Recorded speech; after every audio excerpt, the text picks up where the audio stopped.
Hoy vamos a hablar de la creación, del pensamiento, del arte y esas cosas y vamos a hacerlo medio filosóficamente. Este es un video que puede parecerle interesante a la gente que le gusta la historia y que se cree artista o no, o que le gustan los artistas o que le gusta el arte. Vamos allá.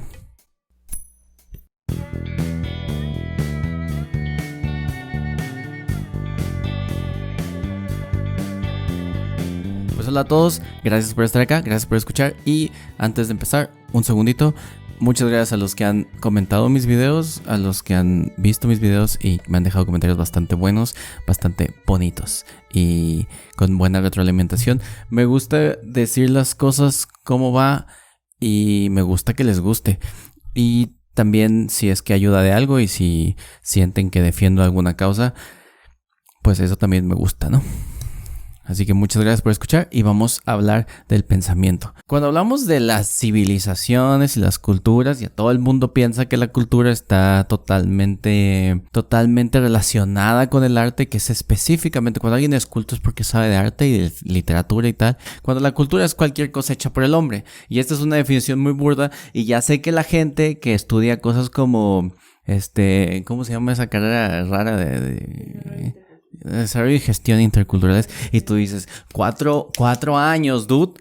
La UNAM abrió una carrera, güey, para que 4 años estudies, te preguntes qué es la cultura. Pero en fin, aquí vamos a decir que cultura es lo que hace el hombre.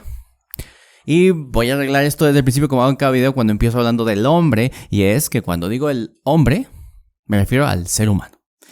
Hombre en el sentido latino de homo, que es persona, un ser humano.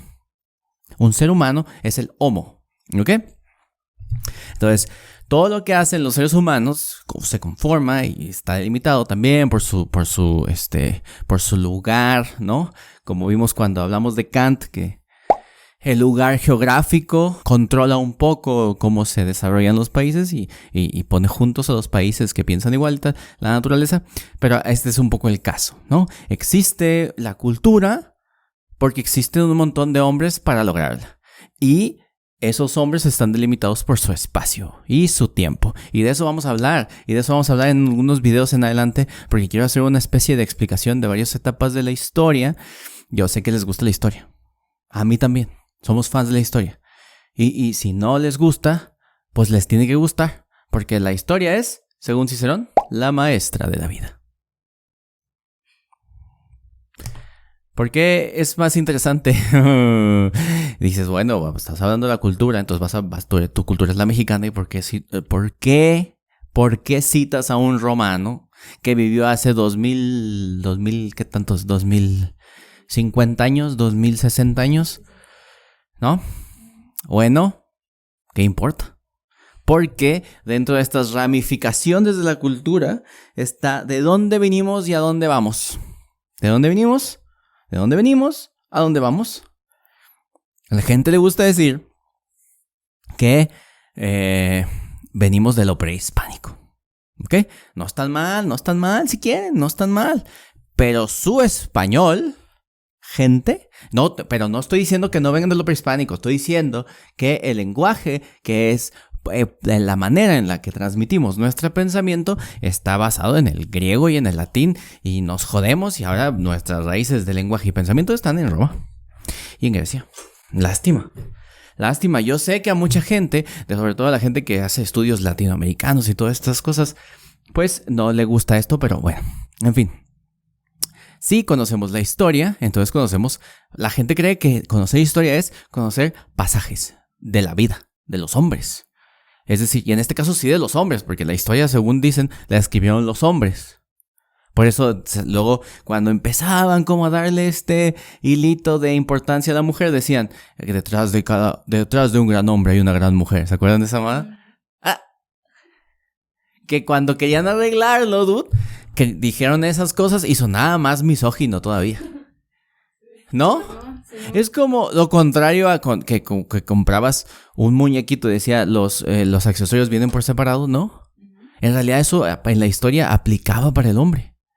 Porque el hombre hacía la historia, ¿no? Y si tú revisas del siglo, ¿qué te gusta? 5 antes de Cristo para acá. Hombres. Pero bueno, a ver, por ahí no vamos. Lo que quiero decir es, uno cree que saber historia es nada más saber qué pasó. Pero vamos a ver ahorita que saber historia es también entender qué pasó. Hay una frase que voy a citar muy mal y es, que si podemos pongo la hojita aquí, pero es que lo importante no es saber, por ejemplo, si Jesús existió o no, sino por qué la gente cree en la existencia de Jesús, ¿no? Eso es un poco, va por ahí. Y lo que es importante para entender aquí, porque lo vamos a mezclar un poco con la creación, porque todo el mundo se cree, ahora nosotros según somos creadores de contenido, creadores, ¿qué no el creador era Dios? Y ahora somos antes éramos criaturas, y ahora somos creadores,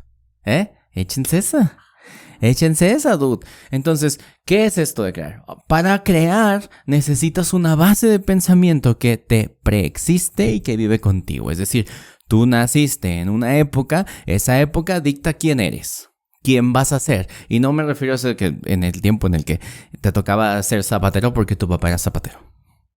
Que luego hay apellidos zapatero, es porque quién sabe si eran zapateros cuando en la época feudal.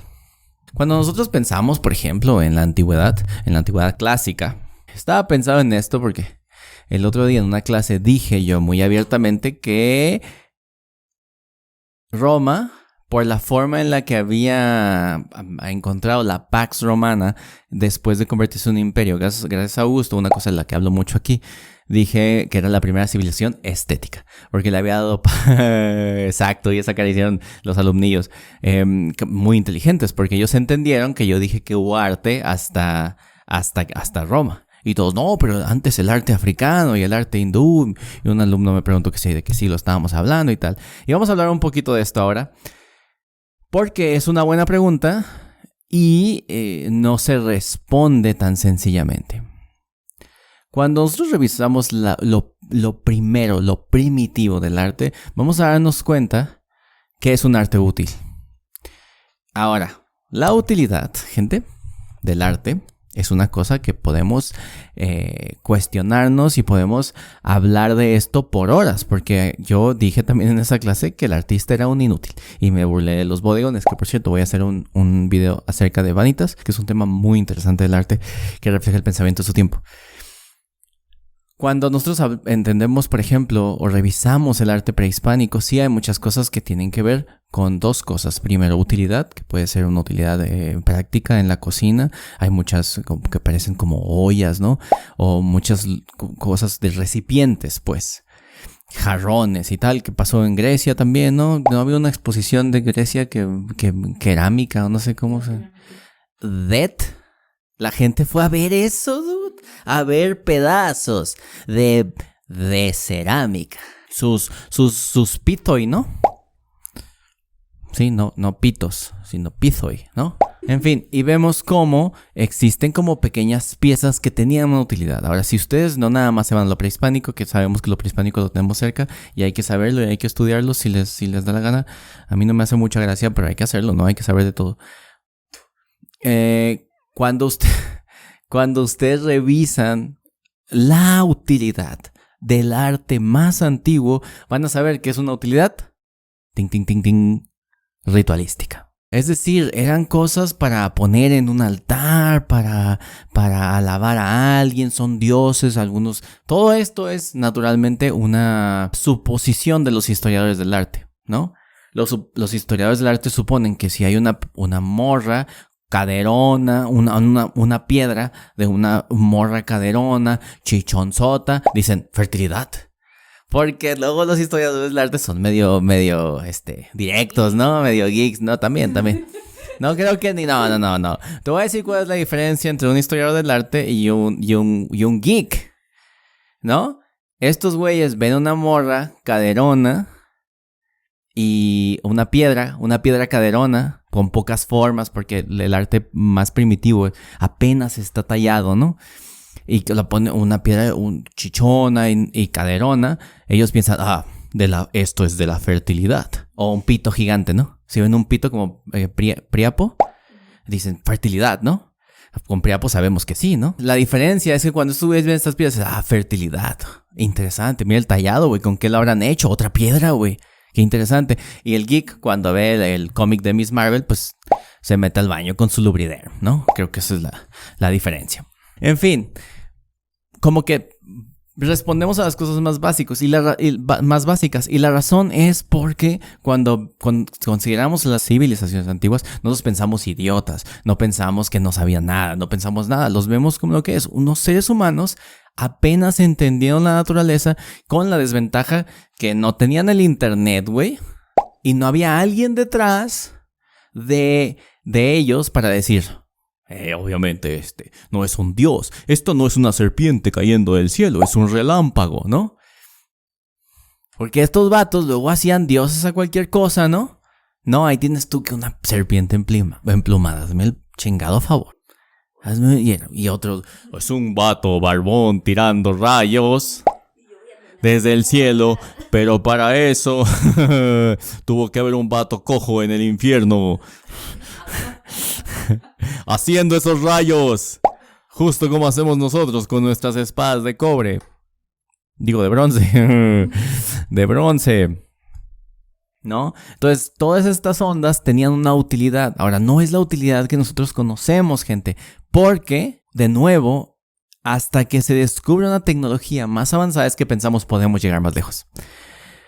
Se sabe, por ejemplo, que muchas de las... ¿Qué son? Especies prehumano. Las especies como el... esas. Homínidas. O sea, el Homo erectus y luego el Neandertal y todos estos vatos compartieron herramientas, ¿no? O sea que hubo como un tope ahí, como que no sabían que de pronto iban a tener wifi. ¿No? No sabían que iban a tener Goofy tampoco. No sabían que iban a tener estas cosas. Entonces, es importante que se entienda que la tecnología no era prioridad. Pero por un lado, al mismo tiempo que se daban la oportunidad de crear armas, se daban la oportunidad de tallar piedritas para que tuvieran cara. Y esa utilidad que tiene, por ejemplo, muchos historiadores del arte toman a las herramientas como arte, que es una onda media extraña, ¿no? Para nosotros. O sea, si alguien nos viene y nos talla una cuchara, decimos, esto es una cuchara. Y decimos que es una cuchara artesanal, por lo tanto es una artesanía. Pero aquellos ven que una civilización de hace 7,000 millones de años talló una cuchara y dicen arte. Y esos güeyes tenían como 1,000 ahí. ¿No viste esto? La hizo fulanito. La talló con piedra acá volcánica, entonces esta vale más, mira, ahí puedes ver las marcas, ¿no? Pero son nuestras interpretaciones y nos sirve porque entendemos cómo vivían la gente del pasado. Pero entonces, cuando hablamos de las civilizaciones que ya están más cerca, ¿no? Hablamos de Egipto, por ejemplo. Egipto es una cosa súper mística, ¿no? Es una cosa súper extraña, güey. Que su mandamás era una deidad. O sea, el vato, por ejemplo, si tu presidente, si nosotros fuéramos el Egipto de la antigüedad, diría, ese es un dios. Hazle una tumbota. Hazle una tumbota y métele los esclavos ahí, ¿no? Y esto genera una especie como de arte, como de reflejo de ese pensamiento. Y tenía unas codificaciones extrañas. Ustedes ven esos murales que están afuera de las pirámides o en viejos templos y tal. Ustedes ven como figuras importantes. Por ejemplo, el personaje importante de la obra va a estar más grande que el resto. Va a ser gigante y de repente va a ser su esposa y va a estar chiquitita aquí. Busque ese ejemplo.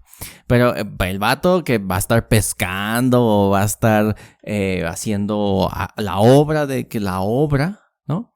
Que va a estar pintada ahí, va a parecer gigantón y muy efectivo y la mordita hacia un lado así, viendo para arriba, ¿no? Bueno, viendo para arriba. Ahora, tienen que saber una cosa y la verdad es que yo estaba viendo estas cosas de Egipto. Resulta que los egipcios no caminan como egipcios.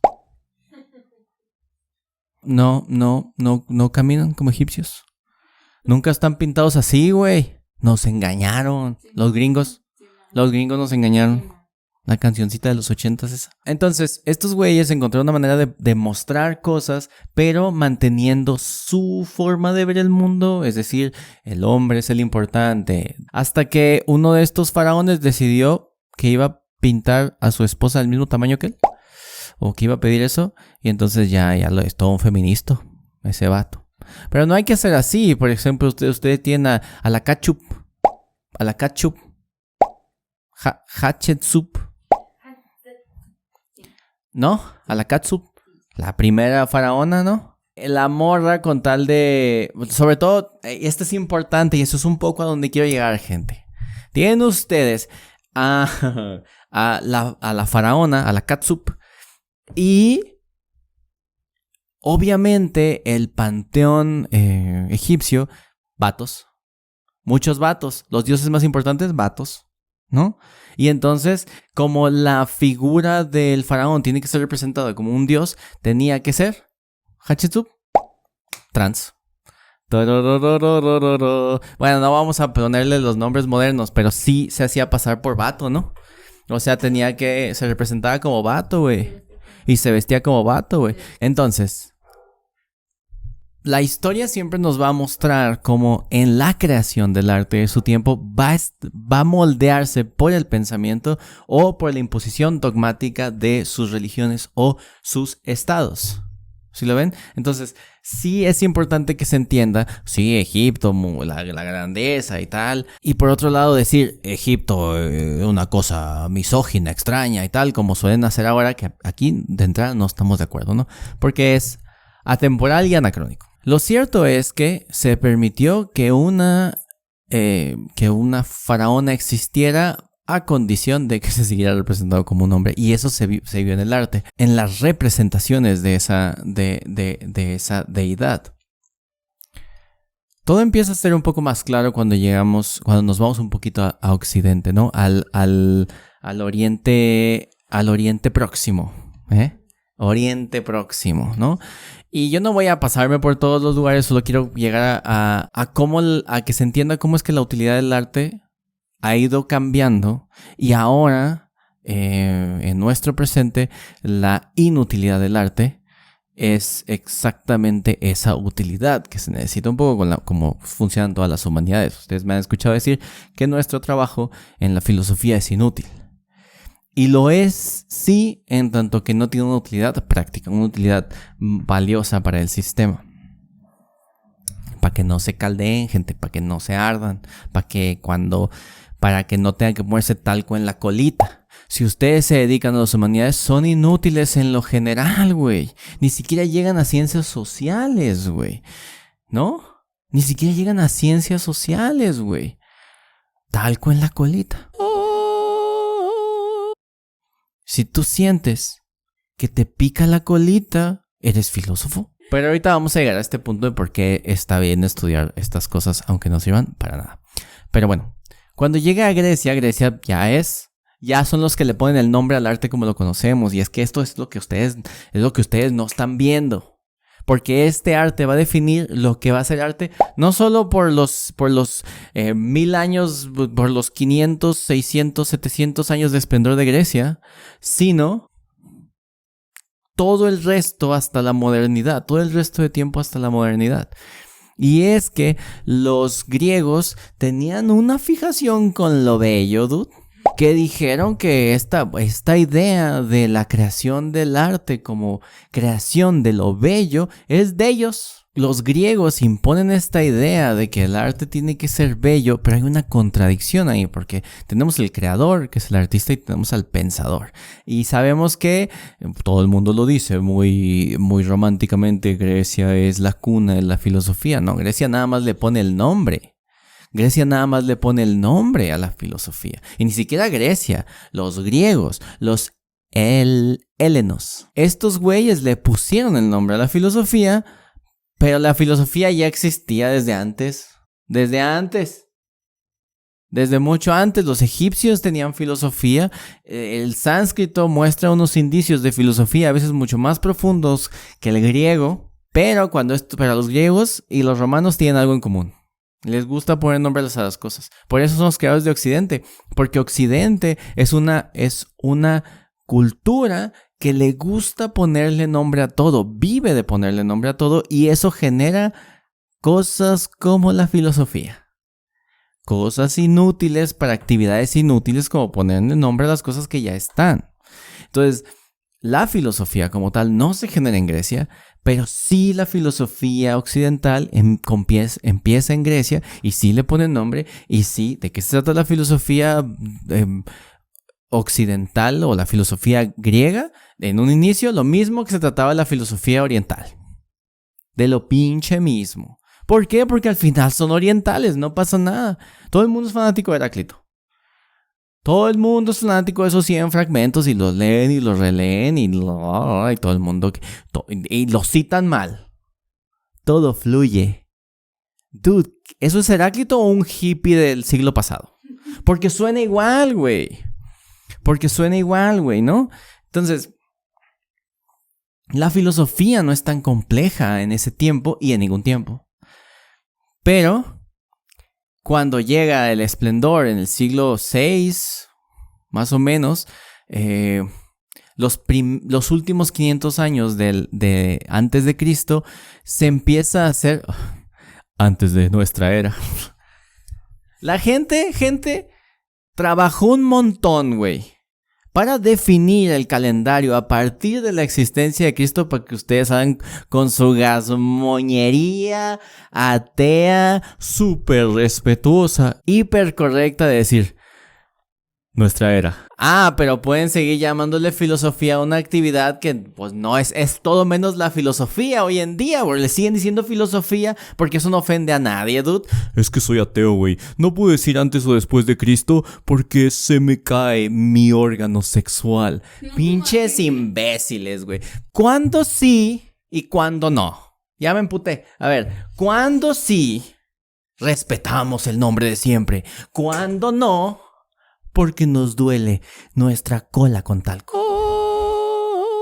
Pero no me hagan caso, o sea, ustedes pueden decir como quieran, pero no corrijan a alguien que dice antes o después de Cristo. ¿Es estúpido? No me corrijas una pendejada cuando no has podido corregir todo lo otro que he dicho que no lo sabías.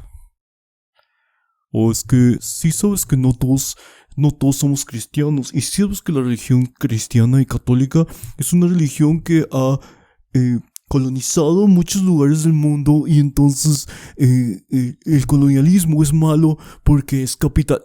That? You stupid? En fin, en esta idea de lo bello para los griegos, decidieron que había dos cosas bellas. No, había más, güey, pero estoy siendo exagerado. Las cosas buenas, ¿no? Porque lo bueno es bello y lo barato sale caro. Porque lo bueno es bello y la filosofía, ¿no? Obviamente tenías que conjugar esas dos cosas, güey. Aristóteles lo va a hacer muy genialmente, por más que sea un inepto. Y va a decir que una cosa es el medio para lo otro, ¿no? ¿Y cuál es el fin? Pues la eudaimonía, ¿no? Que no lo vamos a explicar aquí mucho, pero pues es ser feliz, güey, estar bien, estar contento y que tengas un demonio aquí diciéndote muy bien, amigo, muy bien. Que tengas un diablito aquí y un ángel aquí y que le hagas caso a los dos. Y ya. En este proceso, cuando entendemos que estos güeyes decidieron cómo va a ser el arte, va a cambiar todo el pensamiento estructural del hombre. Aquí vamos a llegar poquito a Roma y ya acabamos porque quiero ir colocando a lo largo de ciertos pasajes históricos ciertos pensamientos. Me voy a estar saltando, pero por ahora vamos a llegar un poquito a Roma y nada más a una idea principal, pasando por esta etapa griega, que es cuando se crea la idea del arte como bello, el arte es más importante que el artista. Y yo pienso que así debería ser siempre, porque el arte es lo que sobrevive al artista. Los romanos, por ejemplo, los poetas romanos siempre hablan de su trabajo como eso que los va a hacer sobrevivir. Claro que los romanos pensaron que ellos iban a reinar para siempre. Entonces, algunos dicen que mientras Roma esté en el poder, siempre vas a regresar a esos autores. No, lo dice Ovidio.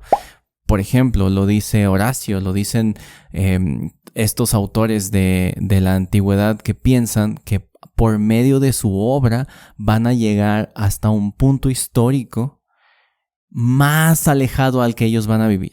Un poco la idea esta de la gloria, ¿no? La gloria te hace sobrevivir las épocas, ¿no? Por eso seguimos hablando de Aquiles, seguimos hablando de Alejandro Magno y seguimos hablando de Julio César, el Papa, y de Augusto, el hijo del Papa, y por eso seguimos hablando de un montón de cosas que, a ver,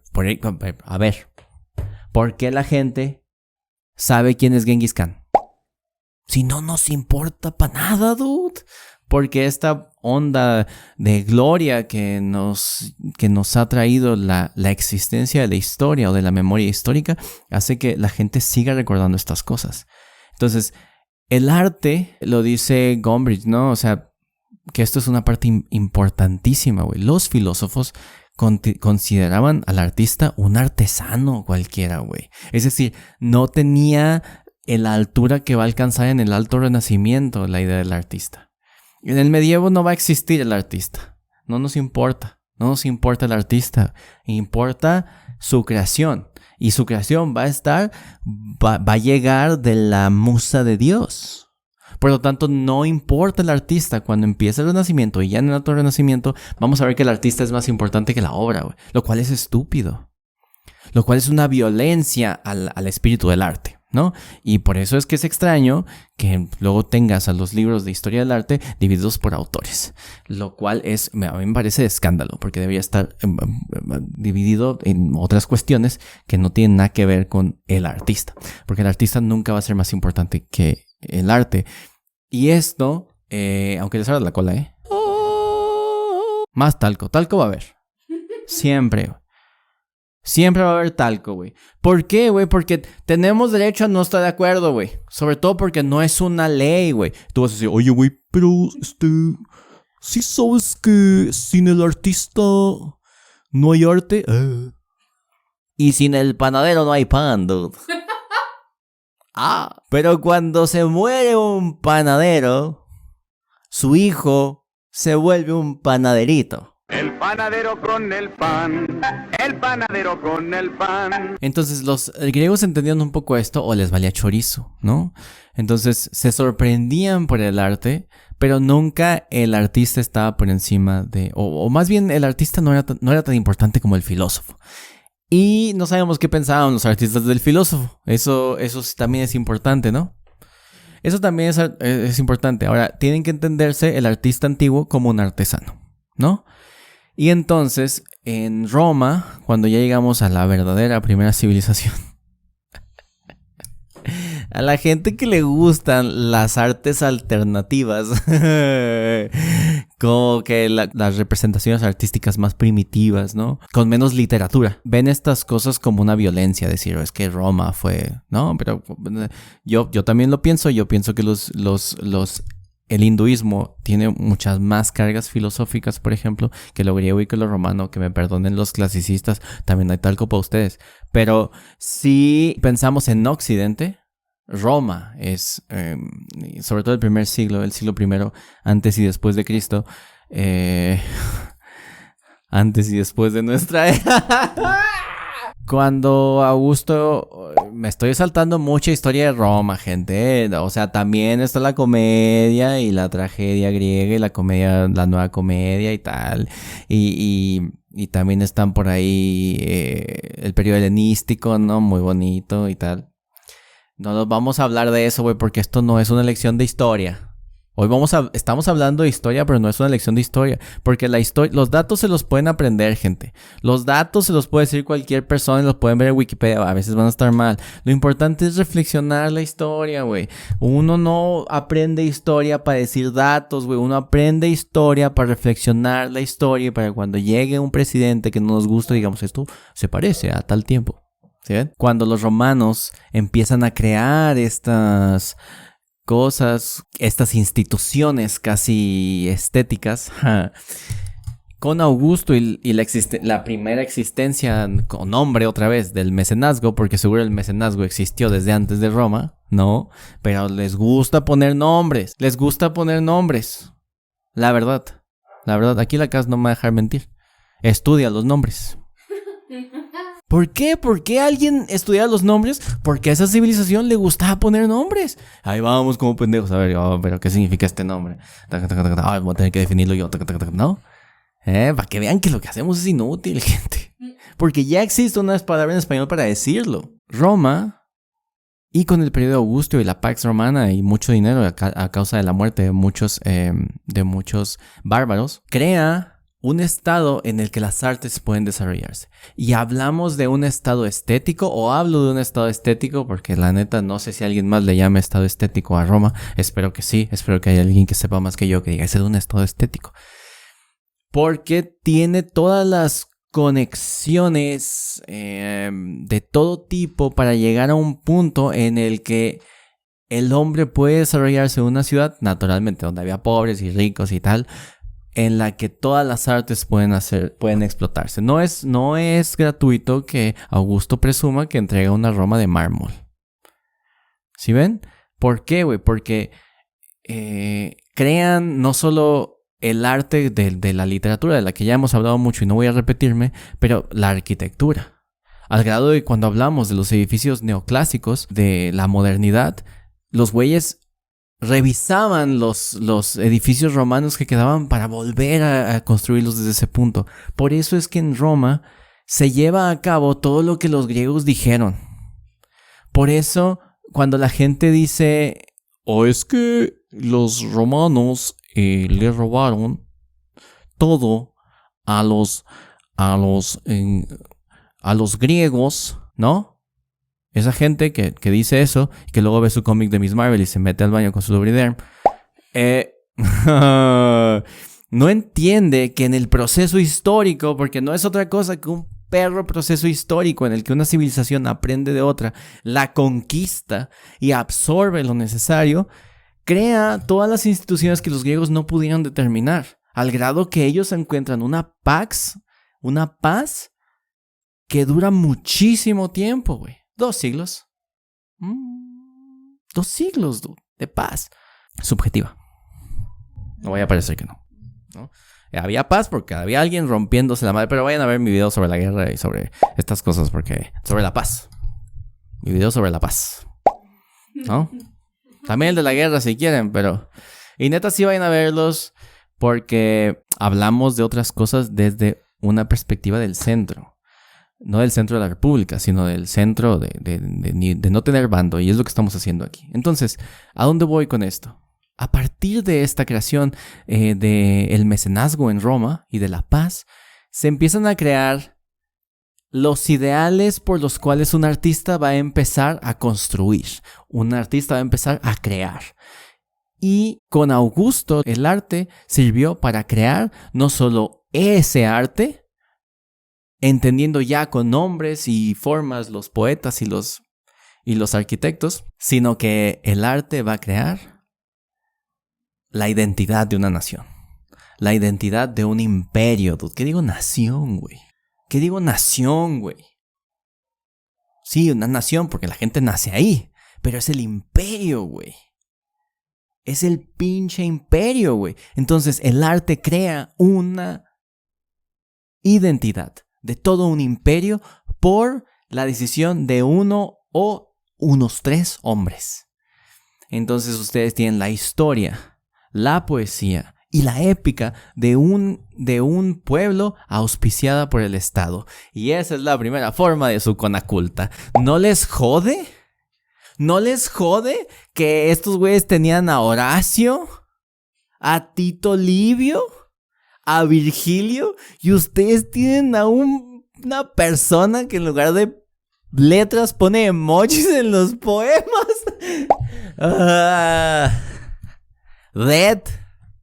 Y a eso es a donde voy. Y a eso es donde vamos a ver en los siguientes videos, o en algún video que haga, no sé si el siguiente o los siguientes, porque quiero tratar los tiempos por sus pensamientos y sus creaciones. Y a dónde quería llegar con para cerrar. Cuando pensamos a partir de estas 2 civilizaciones, Grecia y Roma, con sus antecedentes que no hablamos mucho, pero Grecia y Roma, que uno plantea qué es el arte, lo bello, lo que crea lo bello, y los romanos darle una función más allá de lo chamánico que vimos en lo antiguo, más allá de representar como las costumbres de las cosas, sino crear una identidad, se va a ir llevando del medievo hasta el Renacimiento y en la modernidad. Ustedes lo pueden ver, lo podemos revisar después lo van a ver en el Renacimiento, en el Barroco, en el Rococó, en el Neoclásico, en la modernidad. En todas estas épocas, incluso pasando por el cubismo y la pintura metafísica, dude, hermosa, ustedes van a darse cuenta que están tratando de mostrar un pensamiento que está dentro del mundo en el que viven. Ahora, la primera reflexión que vamos a hacer en esta serie de videos es: ¿qué estamos creando ahorita? Porque mi pugna es que nuestra sociedad, la sociedad postmoderna, la sociedad actual, es una sociedad que no tiene creadores. Y la razón por la que no tiene creadores es porque no tiene pensadores. Y si Roma tenía pensadores, y Grecia tenía pensadores, y Egipto tenía a sus magos y sus filósofos, y los hinduistas tenían tal, claro que los hinduistas y todos los orientales, o algunos orientales, prefieren pintar las cosas y borrarlas, lo cual parece de escándalo para un occidental como nosotros. ¿Por qué nosotros no podemos crear y lo que hacemos es repetir? Repetir. ¿Por qué nuestros pintores realistas de hoy en día no tienen alma? ¿Por qué vemos una pintura realista y no nos causa nada? Decimos, qué bien se ve, está igualita. ¿No? Es porque, como decía Leonardo, cuando tú dibujas una cara, tienes que dibujar el alma de esa cara, no la figura de esa cara. Y nosotros, como no tenemos pensadores, no tenemos nadie analizando el tiempo, analizando nuestras circunstancias, y los que los tienen somos gente que no sabemos mucho. Esa es la verdad. La gente sigue a filósofos contemporáneos. Y ahora hay filósofos de derecha, filósofos de izquierda, y cada uno lee al suyo o escucha al suyo, pero nadie se da tiempo de leer al otro. Y al no darse tiempo de leer al otro, no aprendes el otro lado. Por lo tanto, no tienes una perspectiva total del mundo. Y si no hay una perspectiva total, generalizadora del mundo, entonces las creaciones son vacías, son huecas y son sin sentido. Vamos a ir viendo en diferentes partes de la historia que cada pensamiento ha generado un arte. Cuando empiezan las revoluciones, se cambia el arte. La revolución industrial trajo un nuevo arte, la ciencia trajo un nuevo arte, el humanismo trajo su propio arte, que es el que voy a hacer el video siguiente sobre Vanitas. Cada pensamiento trajo una ruptura en el arte y una nueva forma de arte. ¿Y hace cuánto nosotros tenemos el mismo pensamiento? Que no va a ningún lado y por eso no ha creado arte. Y ahora lo que tenemos en los museos son cuartos en los que ustedes pueden ir a tomarse fotos para subirlas a su Instagram y poner su ubicación para que más gente vaya a mantener al Estado y sus espectáculos deleznables. Vamos a hablar de eso en los siguientes videos. Recuerden pues que el pensamiento es el que mueve al arte, y en una sociedad como la nuestra, sin pensamiento no hay creación, y si no hay creación no hay arte, y por lo tanto vivimos así. Vivimos así como estamos. Huecos, vacíos. Nunca habíamos sido tan burbujas como en esta época. Y aún así nadie se da cuenta que se va a morir pronto. Así que, pues eso era. No sé mi computadora, pero bueno, es lo que hay. Esto es una reflexión. Esto es una reflexión, gente. Esto es una reflexión. Reflexión, si quieren. Si no, salud también.